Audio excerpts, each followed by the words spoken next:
선행 학습을 한 초등학생도 이해할 수 있는 수준입니다. 사실은. 자, 그러면 이제 이것만 배우고 그러면 이제 이 과목 안 배워도 되느냐? 그건 아닌 거죠. 이걸 이용해서 상당히 많은 다른 이슈들, 그 다음에 응용들을 해결해 나가야 된다. 이 얘기입니다.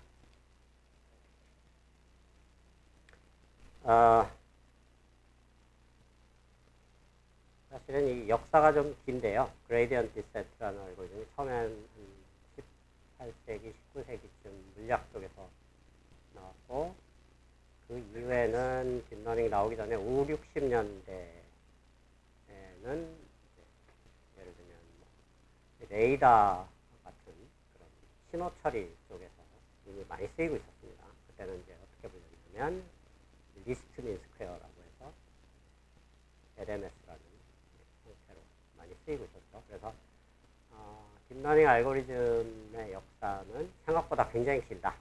그리고 이미 다른 분야에서 굉장히 오랫동안 쓰이던 방법론을 최근에 이제 딥러닝 쪽에서 가져와서 쓰는 거다라고 볼 수 있습니다. 재미난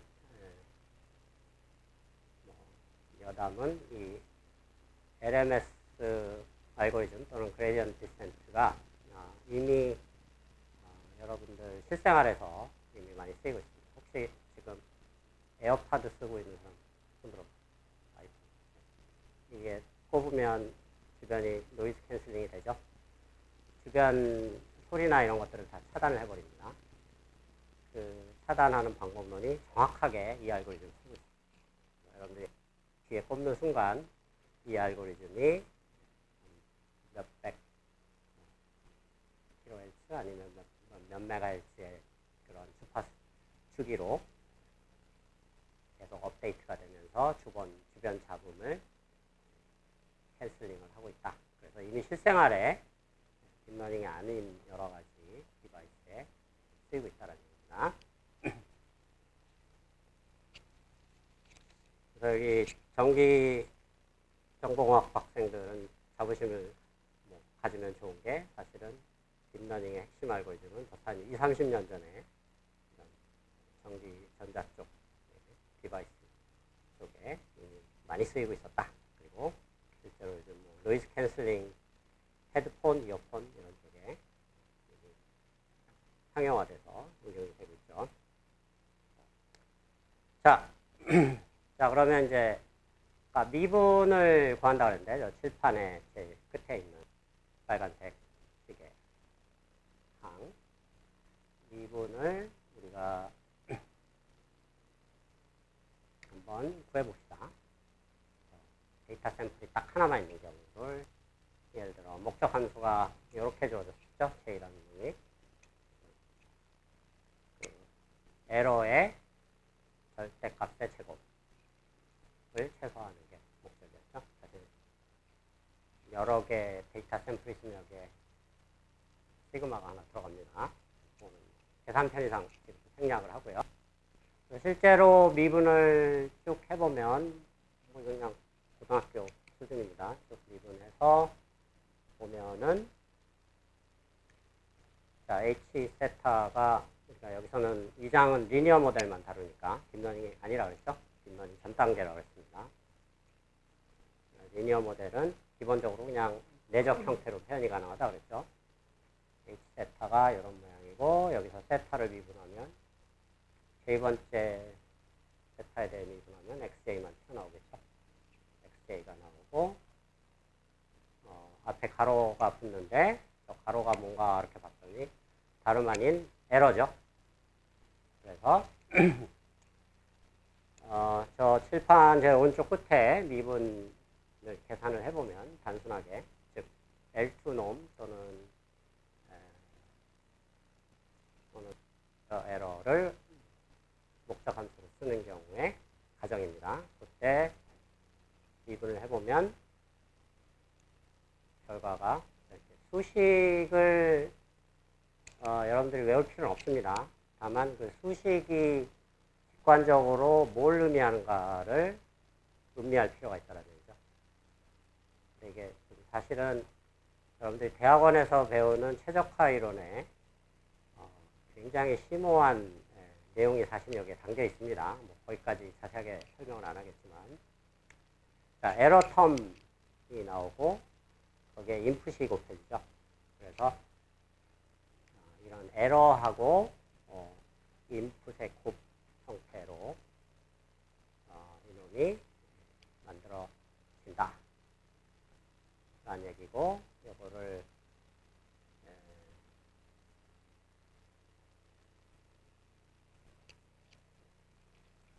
조금 어려운 얘기를 하겠습니다. 조금 이제 수학적으로 추상화를 하면은 H 세타라는 거, 우리가 커브 피팅을 할 때 뭐 1차식이든 2차식이든 H 세타가 존재하는 어떤 공간, 평면이라고 치겠습니다. H 세타가 있고, 데이터들은 지 맘대로 존재합니다. 노이즈도 있게 하기 때문에. 그래서 이걸 평면이라고 생각하면 이 평면 위에도 있을 수 있고 밑에도 있을 수 있다는 얘기죠. 그렇죠? 근데 자, 데이터 포인트가 하나 여기 있다고 가정을 해봅시다.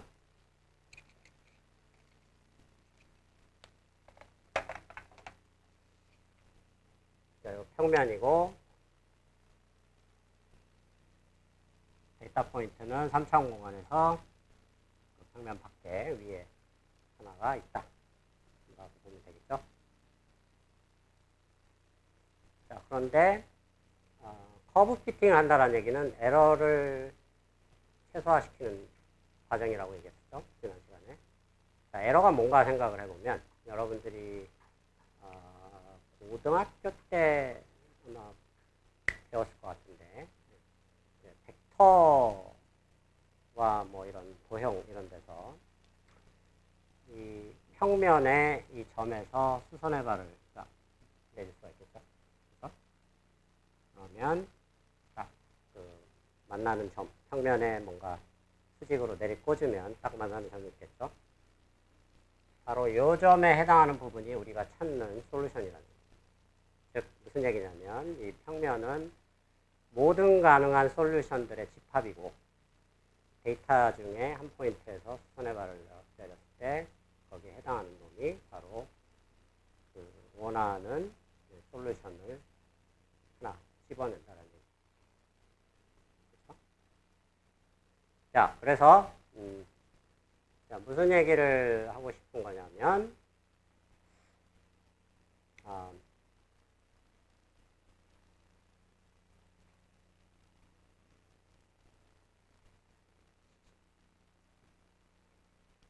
요게 y고, 요 점이 h 세타라는 얘기입니다.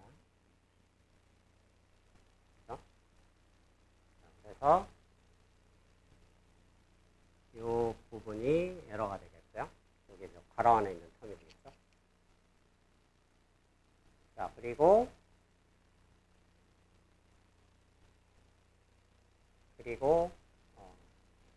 요 에러하고 예를 들면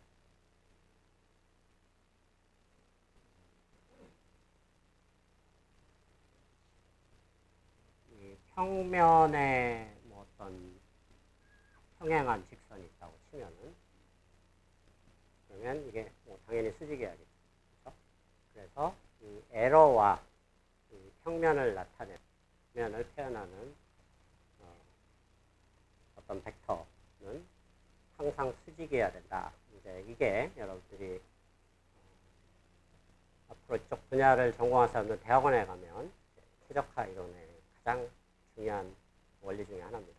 이런 원리를 오소거널리티 프린시플이라고 한다. 즉 우리가 어떤 데이터를 어프락시메이션하고 거기서 생기는 에러는 정확하게 얘기하면 저 평면을 나타내는 벡터라고 얘기했는데, 사실은 이 모델을 나타내는, 이 평면이죠. 모델을 나타내는 그 평면의 미분에 항상 직교를 해야 된다라는 게 가장 중요한 원리입니다. 자, 그렇게 될 때 최적화되는 점을 항상 찾을 수 있다. 이 원리를 알고 있으면 사실은 굉장히 많은 문제들이 쉽게 풀립니다. 그래서 선형대수를 배웠는지 모르겠는데 혹시 리스크 스퀘어라는 그런 방법론 배운 사람 있나요? 손 들어보세요. 예, 그렇죠? 예, 리스크 스퀘어도 사실은 바로 이 오소원을 디퍼런스 프린시플로부터 복잡한 계산 안 하고도 바로 유도가 될 수가 있습니다.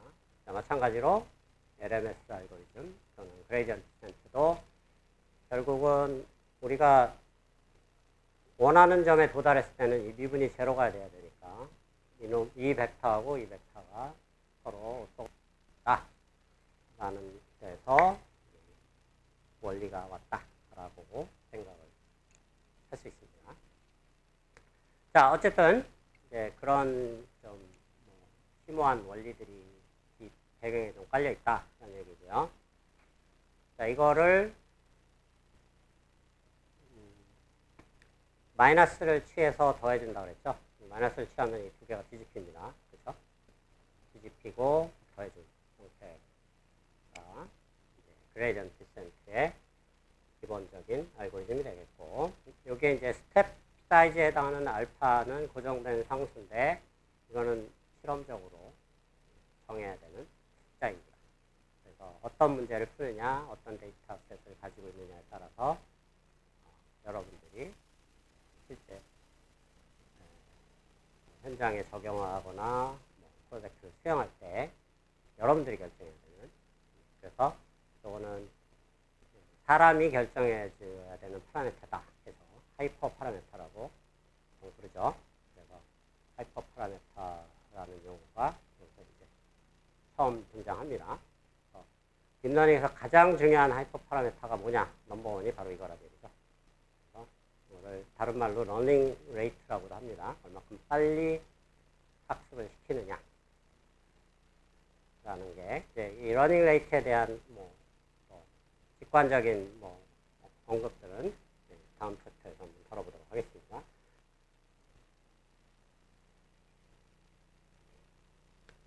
자, 그래서 아까 이제 이런 식을 유도를 했는데 이게 i가 없다가 i가 들어와 있죠. 이건 i번째 데이터 샘플에 대해서 계산했다는 얘기인데, 자, 저런 데이터 샘플이 많이 있다 하면은 이제 그 데이터 샘플들을 다 더해서 사용하는 게 바람직합니다.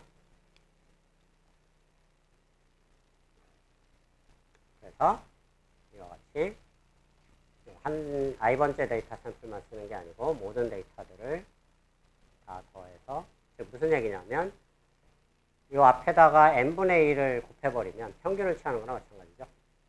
모든 데이터 샘플들에 대한 미분값,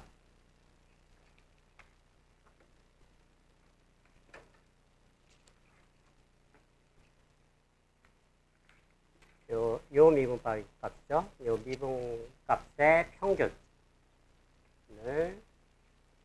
업데이트 해주는 거라고 볼 수 있죠. 자, 이걸 직관적으로 생각해보면 굉장히 바람직한 일입니다. 왜냐하면 데이터 샘플 하나만 쓰면 이게 노이즈가 들어갈 수도 있고, 노이즈가 들어가 있다는 얘기는 그레디언트가 잘못 계산되어 있을 가능성도 있다는 얘기입니다. 근데 여러 개 평균을 계산하다 보면 오른쪽으로 잘못 계산된 거, 왼쪽으로 잘못 계산된 게 서로 캔슬될 가능성이 있죠. 그래서 조금 더 안정된 그레디언트 계산을 할 수가 있다는 얘기죠. 그래서 그레디언트 디센트를 실제로 구현할 때는 가장 바람직한 방법은 n개 모든 데이터 샘플에 대해서 그레디언트의 평균을 취한다. 그래서 평균이란 말은 여기 n분의 1이 들어가 있는 걸 가정합니다. n분의 1 뺀 이유는 그 n분의 1이 그냥 알파에 포함되어 있다고 생각하면 되니까. 어차피 알파는 마음대로 정하는 거기 때문에. 그래서 평균을 취하는 이유는 어떤 우리가 에러를 줄이는데 어떤 특정 포인트에 대한 에러만 줄이는 데 관심이 있는 게 아니고 모든 포인트에 대한 에러를 줄이는 데 관심이 있는 거죠.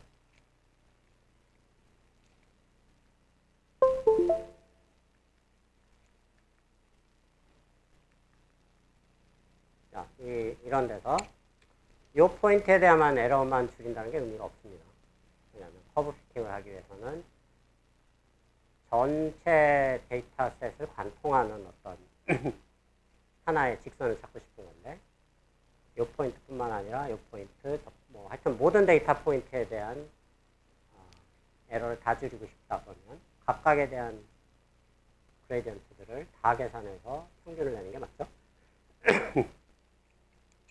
자, 그런 면에서 직관적으로도 당연한 얘기고 이제 첫 번째 장점이자 당연한 얘기고 두 번째 장점은 예상치 않았던 장점이지만 원하지 않았던 노이즈가 들어가 있더라도 노이즈라는 얘기는 그냥 이 데이터 포인트가 원래 여기 있어야 되는데 뭐 예를 들면 이런 데이터를 모을 때 사람이 실수하거나 아니면 무슨 측정 장비로 뭐 볼트미터로 전압을 측정하는데 뭐 그게 잘못 접속이 안 좋아서 에러가 생길 수도 있고 이게 이 점이 일로 가 있을 수도 있고 뭐 이 점이 이쪽으로 가 있을 수도 있고 자, 그런 에러들에 대해서 덜 민감하게 만들 수 있다라는 얘기가 되겠습니다. 자, 그래서 이제 여기서 새로운 용어가 등장을 하는데요. 딥러닝에서 굉장히 중요한 개념이고 여러 가지 중요한 용어들을 소개할 수 있는 좋은 토픽이라고 했죠. 그래서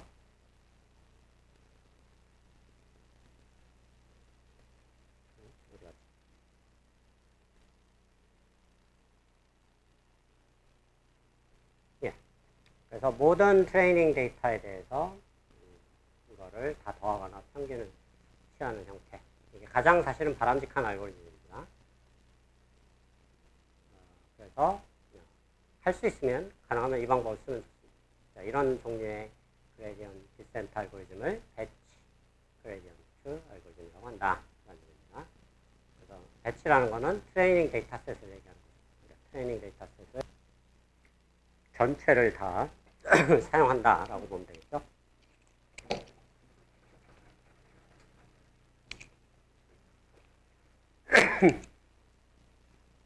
자, 근데 이제 현실을 한번 생각해 볼까요?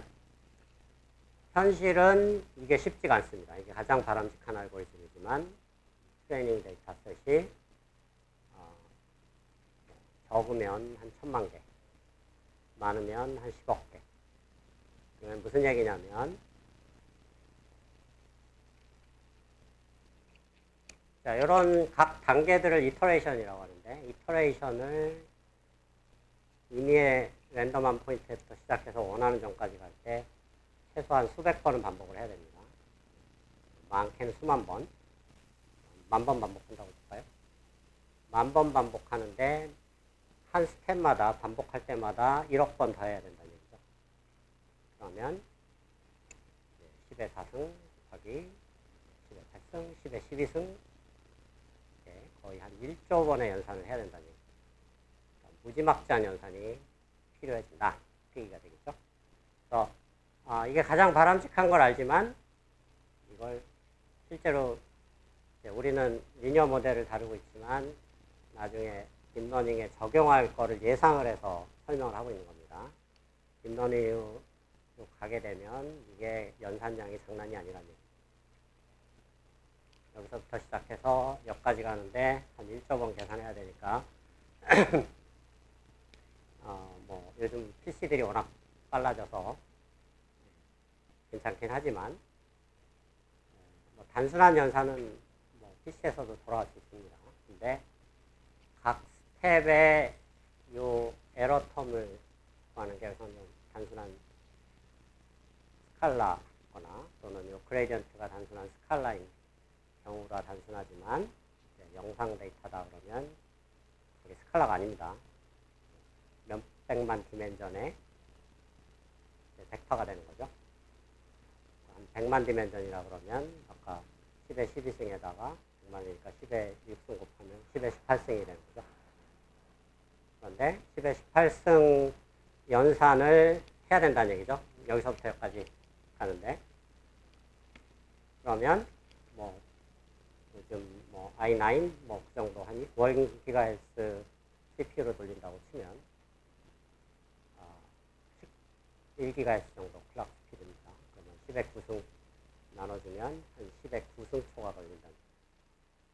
그러면은 10의 6승 초, 10의 6승 시간이 걸린다는 얘기고, 한 100만 시간이 걸린다는 얘기입니다. 집에 가서 100만 시간이 한 몇 년 정도 되는지 계산해 보기 바랍니다. 자, 그러니까 그렇게 생각한다면 이게 단순한 연산 같지만 단순한 게 아니라는 얘기죠. 자, 그래서 여기서 편법을 생각할 수밖에 없다. 이거를 가장 바람직하지만 이렇게 가는 거는 바람직하지 않으니까 이거의 극단적인 방법은 다시 이걸로 돌아가는 겁니다. 그냥 각 샘플별로 계산하면 어쨌든 100만 배는 줄일 수가 있습니다. 아니, 이것만큼 줄일 수 있으니까 한 1억 분의 1 정도는 줄일 수가 있죠. 그래서 전체 트레이닝 데이터셋에 대해서 그레디언트 디센트라는 것을 공식 용어로 배치 그레디언트 디센트라고 하고, 워낙 단순한 개념이지만 나중에 자주 나오는 용어니까 일부러 시간을 들여서 설명을 하고 있습니다. 하나의 샘플에 대해서만 그레디언트를 계산해서 계속 업데이트해주는 이런 방법론들을 스토캐스틱 그레디언트 디센트라고 합니다. 그래서 스토캐스틱이라고 들어간 이유는 평균을 안 취하다 보니까 노이즈가 많죠. 랜덤하다는 얘기입니다. 그레디언트 자체가. 그러니까 그 단어 자체가 암시하듯이 굉장히 노이즈하고 안 좋은 방법으로 업데이트 한다는 거죠. 굉장히 성능이 느릴 수밖에 없죠. 느리다기보다, 아까보다 빨리 돌아가지만 성능이 안 좋을 수밖에 없습니다. 자, 그래서 양극단의 방법이 있다. 트레이닝 데이터 전체를 다 평균을 취해서 그레디언트를 각 스텝별로 업데이트하는 방법이 있고, 그냥 하나의 데이터 샘플을 순서대로 뽑아가면서 한 번씩 업데이트하는 방법. 뭐 순서대로 뽑아도 되고, 더 좋은 방법은 랜덤하게 뽑으면 더 좋습니다. 자, 그런 방법. 랜덤하게 뽑을 때, 그 과정을 보통 이제 여러분들 나중에 또 많이 등장하는 용어니까, 샘플링이라고 합니다. 그래서 트레이닝 데이터에서 특정 데이터 포인트를 뽑을 때 정해진 순서로 뽑지만 그냥 여러분 마음대로 아무 순서대로 막 뽑을 수가 있겠죠. 랜덤하게 뽑는 것을 샘플링이라고 한다라는 얘기죠.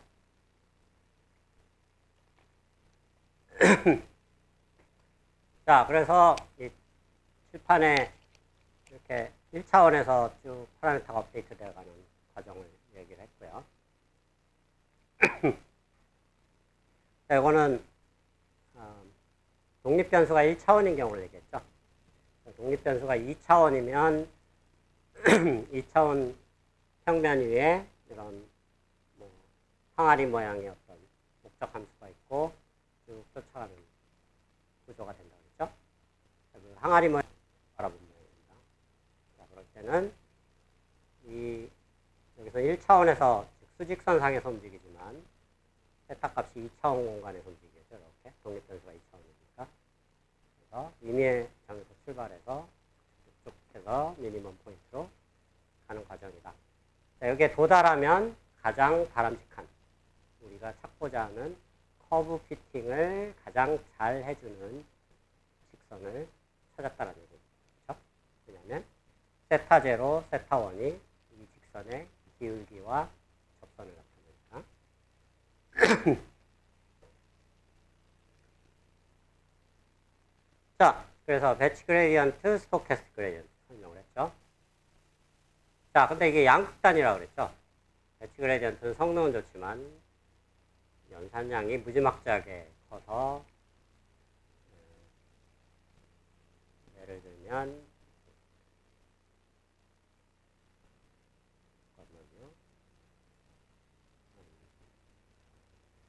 한 100년 정도 걸립니다. 아까 10의 6승 시간이라고 했으니까. 배치 그레디언트 써서 100년을 돌리고 있을 거냐. 여러분들 이제 졸업도 못하고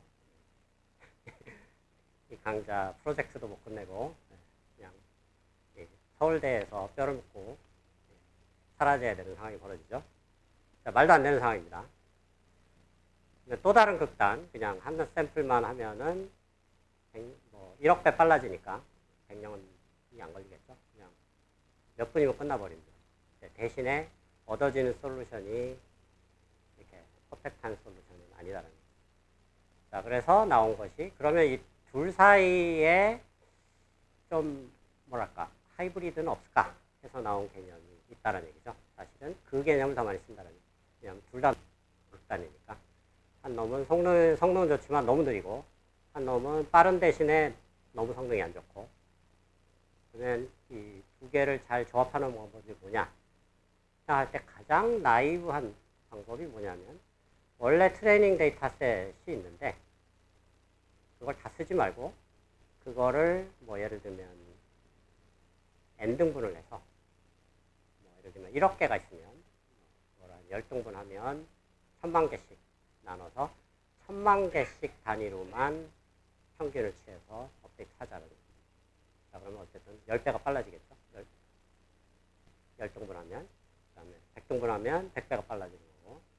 그래서 이렇게 원래 트레이닝 데이터를 일부의 부분 집합만 취해서 각 이터레이션별로 그레디언트를 계산하는 방법. 어떻게 보면 당연한 방법이죠. 상식적으로 생각할 수 있고. 그래서 딥러닝에서는 뭐 리니어 모델도 마찬가지고, 당연하고 상식적인 이 방법이 그냥 거의 표준입니다. 그리고 이 방법을 미니 배치 그레디언트 디센트라고 한다. 그렇죠? 그러니까 양극단의 어떻게 보면 타협점이라고 보면 되겠죠. 그래서 나중에 여러분들이 이제 느끼겠지만 이 과목을 듣다 보면 딥러닝은 이그젝 사이언스가 아닙니다. 뭘 정확하게 계산하는 게 아닙니다. 왜냐하면 정확하게 계산하는 방법은 우리가 이 챕터 조금 뒤에 오늘이나 다음 시간에 배울 겁니다. 근데 정확한 계산 방법들은 문제가 많기 때문에 안 쓴다는 얘기죠. 그래서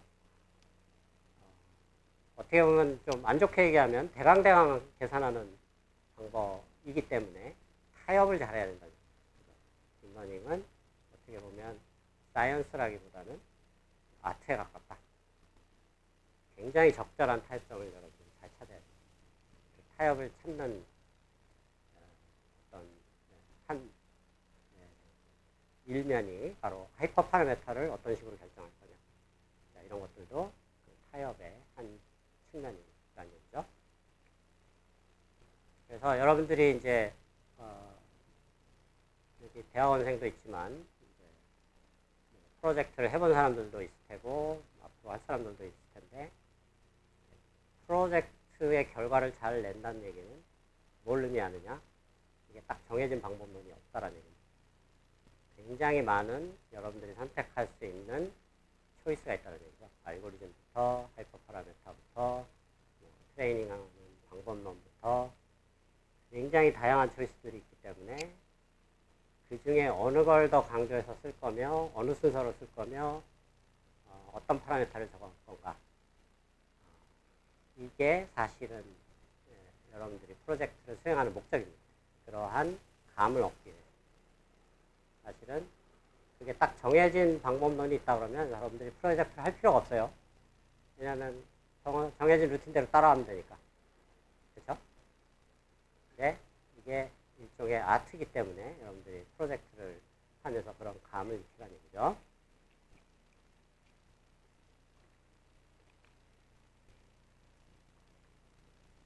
자, 미니 배치에 대해서 설명을 했고요. 자, 그러면 이제 딥러닝의 트레이닝의 방법론, 그레디언트 디센트가 그냥 전부 다라고 얘기했죠. 근데 그레디언트 디센트도 이제 이걸 실제로 데이터셋 관점에서 어떻게 구현할 거냐, 미니 배치가 표준적인 기법이다. 그러니까 아무 말 없으면 여러분들 무조건 미니 배치 쓴다고 보면 됩니다. 자, 이제 그런 방법론을 소개를 했고, 이제 아까 잠깐 지나가면서 한 얘기인데, 딥러닝의 학습은 대강 계산하는 거라고 그랬죠. 정확하게 얘기하면 approximation 솔루션을 구하는 겁니다. 근사시키자는 얘기죠. 커브 피팅 자체가 근사하는 거니까.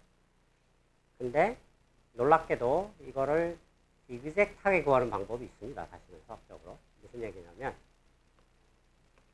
그레디언트 디센트는 더 점차적으로 솔루션을 업데이트해 나가고 있는 거죠. 5단계를 거쳐서. 적게는 수만 번, 많게는 수십만 번, 수백만 번. 근데 뭐 여기서 새로운 뭐 랜덤한 포지션에서 시작할 필요도 없고 주어진 오브젝트 펑션이 주어지면 그냥 원샷에 이걸 바로 구하는 방법이 있습니다. 그래서 이제 그 방법을 한번 소개를 해보고 우리가 방금 배운 그레디언트 디센트 방법과의 어떤 장단점을 생각해 보도록 하겠습니다. 일단 딥러닝에서 그레디언트 디센트를 쓰는 게 표준이라고 했죠. 그 말로부터 여러분들이 뭐를 금방 예상할 수 있냐면 이그젝트하게 구하는 방법은 실제로 안 쓴다는 걸 암시하고 있죠. 왜 안 쓰는지에 대해서 한번 파악을 해보도록 하겠습니다.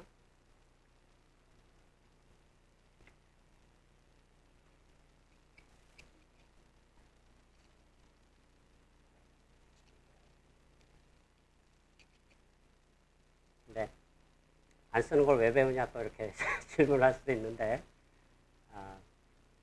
안 쓴다고 해서 의미가 없는 건 아니죠. 뭐냐면 뭔가 우리가 근사를 하고 있지만 근사가 아니고 이그젝트하게 구할 수 있는 방법이 있다면 항상 이런 방법론들은 계속 진화를 하기 때문에 언젠가는 뭔가 그 요소를 갖고 수 있습니다. 실제로 뭐 그렇게 사용이 되고 있고요. 그래서 이게 깊이 있게 딥러닝을 들여다볼 사람들은 당연히 알고 있어야 되는 기초 지식이다. 이런 얘기입니다. 자, 근데 이걸 이그젝트하게 구하기 위해서는 몇 가지 이제 수학적인 여러분들이 배우지 않았던 툴들이 필요합니다. 여러분들이 캘큘러스 미적분학을 배웠지만 거기서 안 배운 것 중에 하나는 보통 다변수 함수 미분을 하는 것까지는 배웠습니다. 여러분들이 그 미분은 그레디언트라고 부르죠. 변수와 독립변수가 여러 개 있는 벡터로 주어져 있는 거. 근데 독립변수가 행렬인 함수를 미분하는 거는 아마 다뤄보지 않았을 겁니다. 대부분의 학생들이. 그런데 우리가 다루는 목적 함수들이 대부분 행렬이 독립변수입니다. 그리고 함수값은 스칼라고. 이런 함수에 대해서 미분의 개념을, 즉 그레디언트의 개념을 독립변수가 벡터인 경우를 독립변수가 행렬인 경우로 한번 확장을 해볼 필요가 있다는 얘기죠. 이미 순수 수학에는 이미 잘 알려져 있는 테크닉인데 여기 있는 학생들 대부분은 익숙하지 않은 부분일 수 있어서 고려를 해보도록 하겠습니다. 네, 개념은 되게 간단합니다. 자, 독립변수가 행렬이라고 그랬죠. A가 그러니까 X 같은 역할을 하는 거죠. 함수는 스칼라 값이고 A에 대해서 미분을 해보자. 그러면 일단 두 가지 중요한 상황이 있는데 그 행렬에 대한 미분은 행렬이어야 된다. 첫 번째 요구조건이죠. 그 결과값은 독립변수가 벡터면 그 미분도 벡터였죠. 이게 그레디언트라고 불렀고 그 다음에 독립변수가 스칼라면 그 미분도 스칼라였죠. 그래서 그런 관점에서 어떻게 보면 자연스러운 거죠. 독립변수가 행렬이면 미분도 당연히 행렬이야겠죠. 그러면 그 행렬의 각 성분들 어떻게 되느냐? 원래 스칼라 값 함수를 요 위치에 있는 행렬 성분으로 미분한 겁니다. ij 번째 성분이 있다. 그러면 그 위치에 ij에 대해서 f를 미분한 거를 갖다 집어넣기만 하면 됩니다. 그래서 개념 자체는 굉장히 단순하다라는 얘기죠. 자, 이렇게 함수가 행렬이 독립변수인 경우로 미분을 우리가 확장할 수가 있습니다. 수학에서 잘 알려진 내용인데 익숙하지 않은 사람들을 위해서 얘기를 하는 거고요.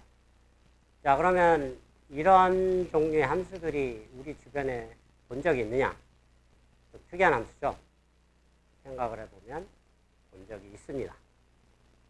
여기 있는 하얀 옷 입은 학생 자꾸 졸고 있는데 예시로 뭐가 있을까요?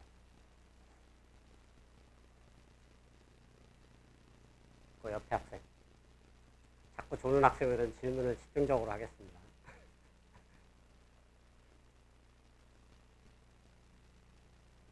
그 뒤에 학생 선형대수나 뭐 행렬 알제브라에서 혹시 본 적 있나요?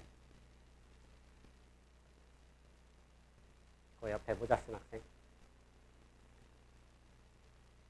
자, 가장 단순한 여러분들이 익숙한 행렬에 대한 함수가 뭔가 생각해보면 다름 아닌 디터미넌트. 그렇죠? 디터미넌트는 어떤 행렬에 대해서 스칼라 값을 뽑아내죠. 당연히 어떤 행렬이 독립변수가 되고 그 스칼라 값이 함수값입니다. 그렇죠? 자, 그리고 뭐 비슷한 것들이 이제 선형대수의 트레이스라는 게 있습니다. 대각 성분만 같아한 거. 자, 이것도 독립변수가 행렬이고 함수값은 스칼라죠. 자, 그래서 지금 이유는 설명 안 하겠지만 트레이스가 우리가 목적 함수를 다룰 때 가장 중요한 역할을 합니다. 그래서 트레이스에 대한 성질을 명확하게 우리가 좀 알고 있어야 됩니다. 자, 선형대수에 다 나온 얘기인데 잘 모르는 학생들은 선형대수가 선수 과목이니까 복습을 하기 바랍니다.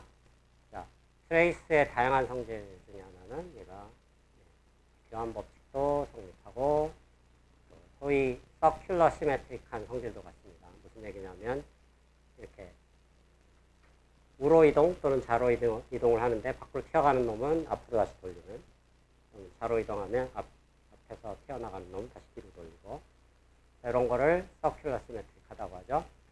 그래서 트레이스는 여러 개의 행렬들을 곱해서 트레이스를 취할 경우 이 안에 있는 행렬들을 이렇게 오른쪽으로 이동시켜도 되고 왼쪽으로 이동시켜도 되고, 오른쪽으로 하나 이동시키면 왼쪽으로 하나 이동시키는 건가요? 오른쪽이네요. AB가 2, 3번째로 가고 마지막에 있던 놈이 튀어서 일로 다시 돌아온다는 얘기죠. 한 번 더 옮겨도 됩니다. 2번 옮겨도 되고 3번 옮겨도 되고 자로 이동해도 좋습니다. 자, 그래서 트레이스는 이런 성질을 갖고, 그 다음에 트레이스는 대각 성분만 더하다 보니까 정의로부터 당연히 대각 성분은 트랜스포즈에 대해서 전혀 변화가 없습니다. 그 말은 트랜스포즈를 취하나 안 취하나 똑같다는 얘기죠. 이런 성질을 갖고, 그 다음에 교환법, 이거는 뭐 그냥 리니어한 성질이죠. 트레이스가 합을 하면 두 개가 분리된다. 그 두 개가 사실은 트레이스는 리니어 오퍼레이션이다라는 얘기입니다. 상수배에 대해서 상수가 밖으로 튀어나가고 합에 대해서 합으로 분리된다. 정확하게 리니어 프로퍼티의 정의가 되겠죠.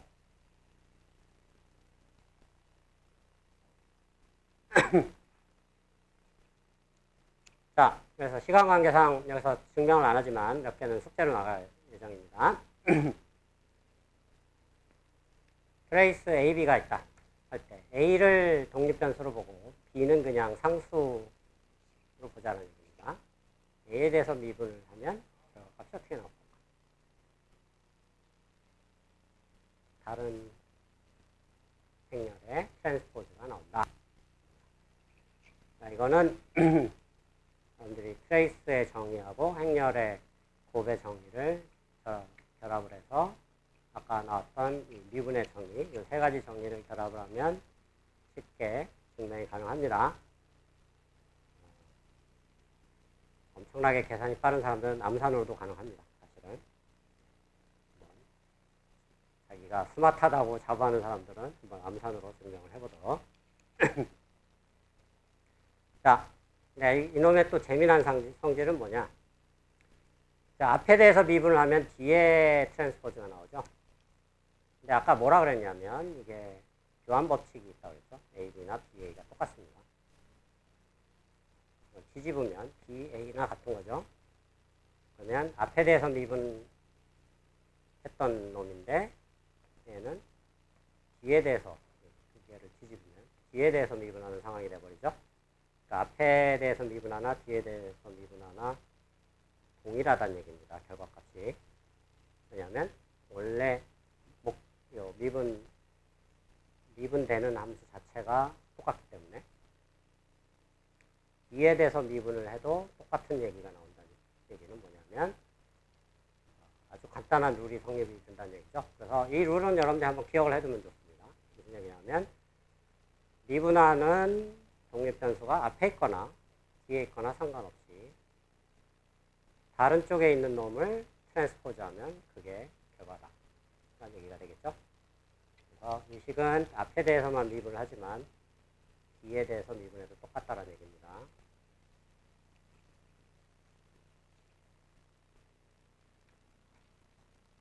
그 다음에 이제 이게 뭘 의미를 하냐면 A 트랜스포즈에 대해서 이걸 미분하는 건 어떻게 되느냐. A 트랜스포즈라는 거는 AIJ 성분을 AJI로 바꾼 거죠. 무슨 얘기냐면 이거를 각각의 엘리멘트로 본다 그러면 이 미분을 결과값이 행렬이라고 그랬으니까 각각의 엘리멘트는 JI 엘리멘트들이 IJ 엘리멘트에 미분 형태로 들어가 있는 거란 말이죠. 그러면 IJ 엘리멘트에 대한 미분을 먼저 계산하고 그걸 그냥 트랜스포즈한 거나 같은 결과가 나옵니다. 개념적으로 생각하면 뭐 증명할 필요도 없이 그 개념으로부터 원래 A에 대해서 미분한 거를 그냥 트랜스포즈한 것도 다라는 것을 결론을 얻을 수 있습니다. 이게 미심쩍은 사람들은 집에 가서 정확하게 계산을 해봐도 됩니다. 해봐도 똑같은 결과가 나오겠지만 한번 계산을 해보고 싶은 사람들은 계산을 해보기 바랍니다. 자, 아까 또 중요한 예시 중에 하나가 디터미넌트라고 그랬죠. 디터미넌트에 대해서 A에 대해서 미분을 하면 다소 복잡하지만 디터미넌트 곱하기 인버스에 갑자기 인버스가 여러분들 용어로 갑툭 튀죠. 갑자기 튀어나옵니다. 여기 트랜스포즈가 나오는데 이거는 자, 선형대수 들은 사람 손 들어보세요. 공수 3나 뭐 자, 선형대수의 행렬 디터미넌트를 일반적으로 계산하는 방법, 그 다음에 인버스를 일반적으로 계산하는 방법 두 가지를 절묘하게 섞으면 분명히 가능합니다. 자, 그래서 여기 학생 들었다 그랬네? 예? 여기 앞에 코팩터라는 거 들어? 거기서 배운 거 같나요? 네. 그래서 그 코팩터라는 개념을 이용하면 디터미넌트와 인버스를 그 코팩터로 계산이 가능한데 그 정의를 잘 활용하면 그 정의를 좀 복잡하긴 합니다. 섞으면 이도가 가능합니다. 자, 굳이 여기서 유도를 안 하는 이유는 이 식이 그냥 수학적으로는 재미난데 실제로 앞으로 별로 쓰이진 않습니다. 그러니까 뭐 그런 게 있나 보다 정도 알고 있으면 될 것 같고요. 자, 마지막 식이 좀 복잡합니다. 우리가 고등학교 때 미분 배웠듯이 어떤 곱의 미분은 좀 복잡하게 계산이 되죠. FG 함수가 곱해져 있을 경우 미분하면 F'G 더하기 FG' 이렇게 계산이 되죠. 자, 그것과 비슷한 원리가 여기서 등장합니다. 무슨 얘기냐면 독립변수가 두 번 곱해져 있는 경우 A에 대해서 독립변수니까 A가 두 번 등장하죠. 자, 이런 경우 마치 곱을 미분하는 것과 비슷한 상황이 벌어질 수 있습니다. 실제로 벌어집니다. 자, 그래서 자, 이거는 제가 정밀하게 유도는 하지 않고 직관적으로 유도를 한번 해보겠습니다. 지금까지 설명한 원리들을 통해서. A가 두 번 등장하죠. 그렇죠? 자, 두 번 등장하니까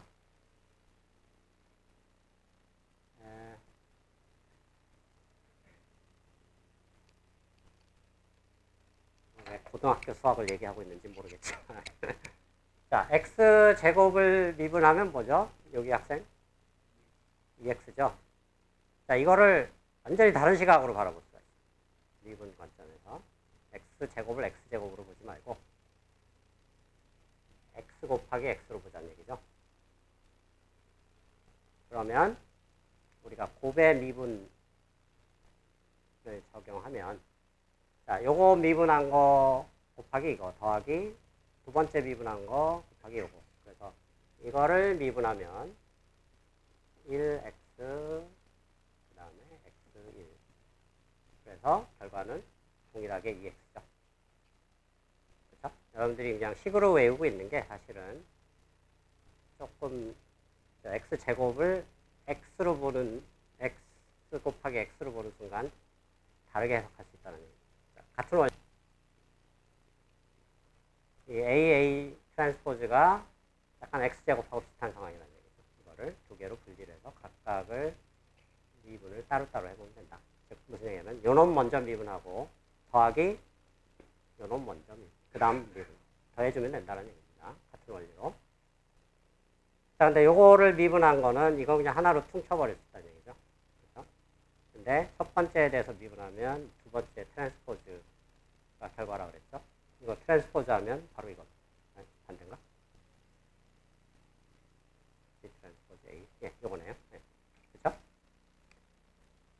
그 다음에 자, 요 놈에 대해서 미분해야 되는데 이 뒤에 있는 놈이 걸리죠. 근데 이거 아무 문제가 안 됩니다. 왜냐면 서큘러 시메트릭 하니까 이거 앞으로 돌려버리면 되죠. 그리고 요 놈에 대해서 미분을 하는데 트랜스포즈가 있으니까 아까 이 원리에 의해서 그냥 트랜스포즈를 결과값의 트랜스포즈가 나오는데 그걸 다시 트랜스포즈 하니까 트랜스포즈가 사라집니다. 이렇게 돌려버리면 CAB인데 그거의 트랜스포즈의 트랜스포즈니까 CAB가 그대로 나온다. 자, 그래서 뭐 직관적인 설명이지만 사실 이게 맞습니다. 그래서 이거를 수식으로 엄밀하게 한번 유도해보고 싶은 사람은 4개 행렬을 곱으로 다 표시하고 그걸 다 미분을 해보기 바랍니다. 한 페이지 걸릴 건데 네. 이제 그렇게 증명하나 제가 이런 간단한 원리로 직관적으로 증명하나 결과는 똑같을 수밖에 없습니다. 자, 뭐 이런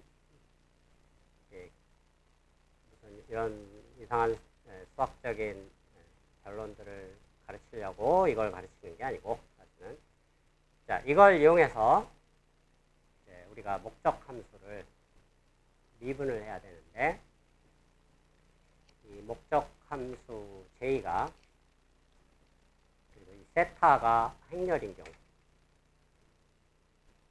J 세타는 세타의 목적 함수니까 딱 지금 시츄에이션이죠. 목적 함수가 F가 되고 J가 세타는 행렬인 경우 저 미분은 이제 방금 다음 식으로 우리가 한번 유도를 하면은 어떤 장점이 생기느냐 이렇게 점차적으로 솔루션을 구하는 시간이 오래 걸리는 방법이 아니고 그냥 원샷에 딱 한 번 계산하면 이게 바로 보여지죠. 그리고 이그젝트한 솔루션이죠. 그러니까 수학적으로는 퍼펙트한 솔루션입니다. 사실은 이거 할 수만 있으면 이거 쓰는 게 낫습니다. 그렇죠? 딥러닝의 트레이닝 방법을 쓸 필요 없다. 딥러닝에서도 이거 쓰면 더 좋죠, 사실은. 자, 그러면 이걸 이용해서 어떻게 계산할 건가? 우리가 약간 목적 함수를 그 전체 배치, 즉 트레이닝 데이터에 대해서 약간 재구성을 할 필요가 있습니다. 리오거나이즈를 할 필요가 있는데 자, 각각의 데이터 샘플들이 n디멘전의 벡터다. 그러니까 좀 굉장히 일반화시킨 거죠. 아까 스칼라였는데 n디멘전의 벡터고 트레이닝 데이터가 n개가 있다. 자, 그러면 이 데이터를 가지고 이런 걸 데이터 매트릭스라고 합니다. 행렬 매트릭스를 만들 수가 있다. 행렬 데이터를 만들 수가 있다는 얘기. 각각의 행이 각 데이터 샘플이든, 즉 하나의 데이터 샘플을 원래 칼럼 벡터로 가정을 하기 때문에 각각의 행을 뒤집어서 넣어야 되니까 트랜스포즈가 들어갑니다. 첫 번째 데이터 로 벡터가 되죠. 두 번째 로 벡터, n번째 로 벡터를 차곡차곡 쌓으면 n by n 행렬이 되겠죠. 근데 이 뭐 데이터의 모양이 중요한 게 아니고 실체가 중요하죠. 이 실체가 그냥 이거 자체가 데이터라는 얘기죠. 데이터를 행렬 형태로 모으는 거죠. 어떻게 보면 데이터를 여러분들이 파이썬을 뭐 대부분 다뤄봤고 뭐 간단히 튜토리얼도 하겠지만 파이썬에서 데이터를 저장하는 방법이 가장 심플한 방법이 어레이 형태죠. 그래서 넘파이 같은 데서 2디멘저널 어레이로 만약에 2디멘저널한 데이터가 있다고 치면 어레이로 저장합니다. 딱 파이썬에서 사용하는 방식하고 거의 유사하다라고 보면 되겠죠. 자, 뭐 예시를 들면 이거는 그 지난번에 인풋 디멘전이 2디멘저널한 경우 부동산 시세 예측하고 동일한 상황이죠. 어떤 도시에 100만 건의 거래 실적이 있다. 그러면 M이 100만. 그 다음에 인풋 벡터의 디멘전은 2디멘전. 왜냐하면 평수하고 광의 개수. 그렇죠? 그러면 100만 바이 2 행렬이 바로 이 행렬이라는 얘기죠. 네, 우리가 예측하는 건 부동산 가격이죠. 스칼라입니다. 그러면 각 100만 건의 거래 실적에 해당하는 실제 거래가가 있겠죠. Y로 그냥 차곡차곡 쌓았습니다. 그러면 100만 디멘전의 컬럼 벡터가 나오겠죠. 자, 그래서 요게 레이블이 되는 거고, 요게 이제 데이터가 되는 거죠. 인풋 데이터가. 자, 그러면 에러를 구한다라는 거는 뭘 얘기하는가? 생각해 봅시다. 우리가 에러를 얘기할 때는 스칼라만 계속 생각을 했었는데 n개, 100만 개라고 하면은 n개, 100만 개 각 에러들을 칼럼 벡터로 쫙 쌓았을 때 그거를 어떻게 행렬 벡터로 표현이 가능할까 생각을 해보면 이렇게 표현이 가능하다는 얘기죠. 무슨 얘기냐면 인풋 벡터와 세타, 여기서는 인풋이 2디멘전이면 세타는 3디멘전이 된다고 그랬죠. 이거 지난번에 다 설명한 겁니다. 상수항이 하나 들어가기 때문에. 그리고 이 x도 사실은 2디멘전에서 그냥 편의상 1을 하나 추가로 넣어서 3디멘전 벡터로 편의상 만들 수 있다고 그랬죠. 그래서 3x3 아니죠. 3디멘전 벡터의 내적 형태를 쫙 쌓을 수가 있다는 얘기고, 이건 아까 디파인한 레이블 또는 그라운드 트루스가 되겠죠. 자, 그럼 에러 벡터라는 건 뭐냐? 이 아까 나왔던 데이터 매트릭스에다가 세타라는 3디멘전을한 컬럼 벡터를 그냥 오른쪽에 곱해준 거 하고, 요 식이 바로 x 세타라고 볼 수 있다는 거죠. 왜냐하면 이 부분들이 다 x니까 세타만 바꿔 뽑아내면 이런 모양이죠. 네, 이것들을 다 x 트랜스포즈 세타가 뭔가 생각해 보면 그게 모델의 리니어 모델의 아웃풋이다라고 가정을 했습니다. 이미 리니어 리그레션에서는. 그래서 이 벡터의 각각의 항들이 바로 에러다라는 얘기죠. 에러 벡터를 우리가 이와 같이 이런 새로운 노테이션으로 표현이 가능하다.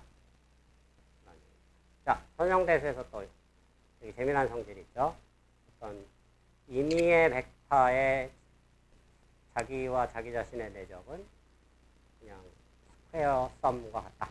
뭐 이거 잘 알려져 있는 내용이죠. 각 엘리멘트들 그런 것과 동일한. 자, 이게 왜 중요하냐면 우리의 목적 함수는 에러들의 제곱의 합이라고 그랬죠.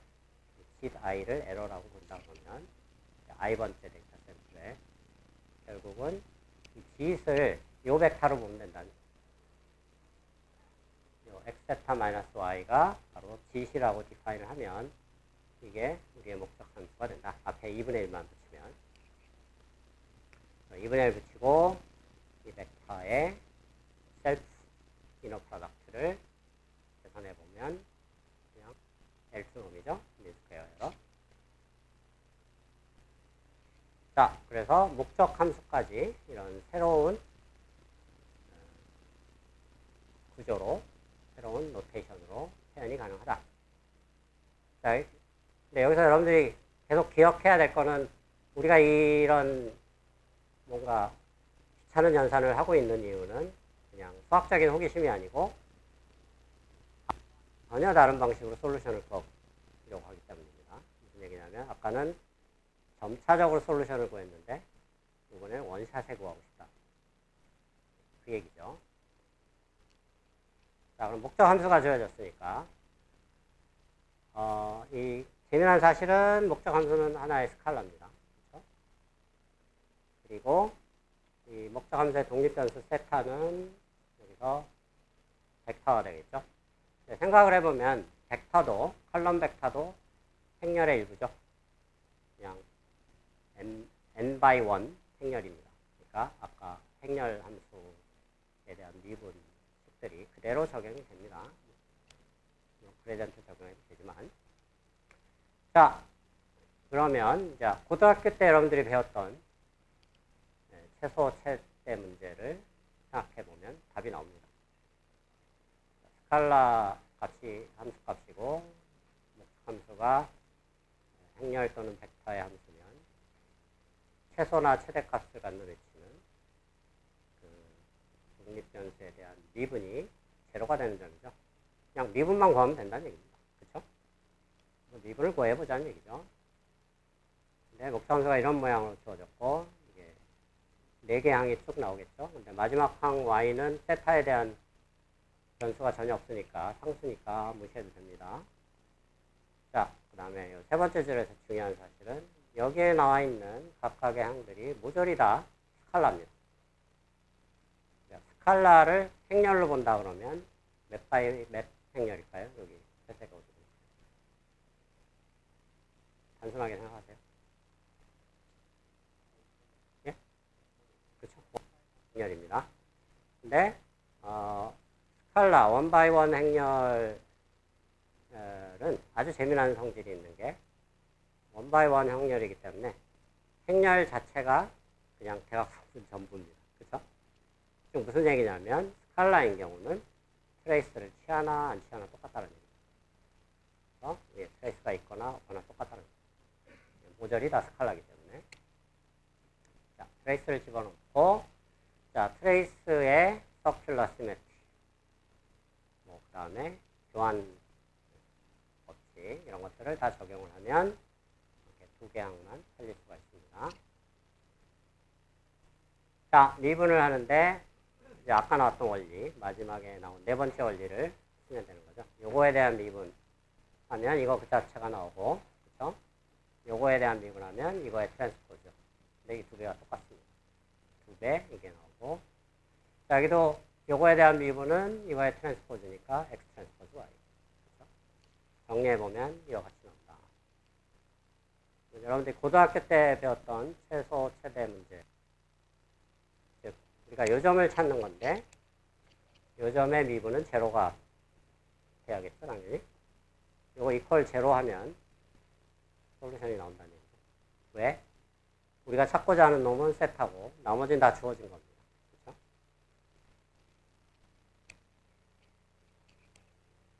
자, 그래서 이 식으로부터 이런 식이 나오고 항상 개런티는 안 되지만 만약에 운이 좋게 요 놈이 인버터블 하다 그러면 인버스를 구할 수 있겠죠. 그래서 세타는 이거의 인버스 곱하기 이거다 라는 결론을 얻을 수가 있습니다. 자, 몇 가지 중요한 사항이 있는데요. 이 식의 의미는 다음 시간에 좀 얘기를 할 거고, 요 행렬이 원래 x가 m by n이었는데, 요 곱한 놈의 디멘전은 n by n이 되겠죠. 저게 인버스가 존재하는 상황은 어떤 상황일까? 이거는 뭐 선형대수적인 배경 지식이긴 한데 알아두면 좋습니다. 자, 만약에 데이터의 개수, 배치 사이즈 m이 인풋 디멘전보다 작으면, 좀 어려운 질문이긴 한데, 여기 여학생 어떤 상황이 벌어질까요?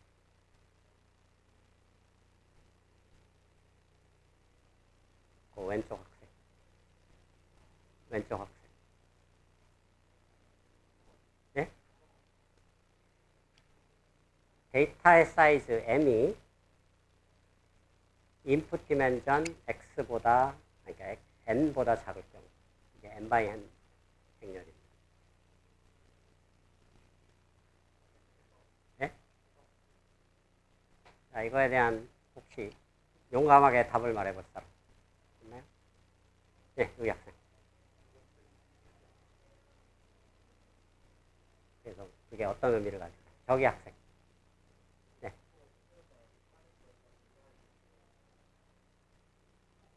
그거보다 더 단순한 답을 하면, 네, 디펜던트 하면 어떤 일이 벌어지는 거예요? 인버스 측면에서.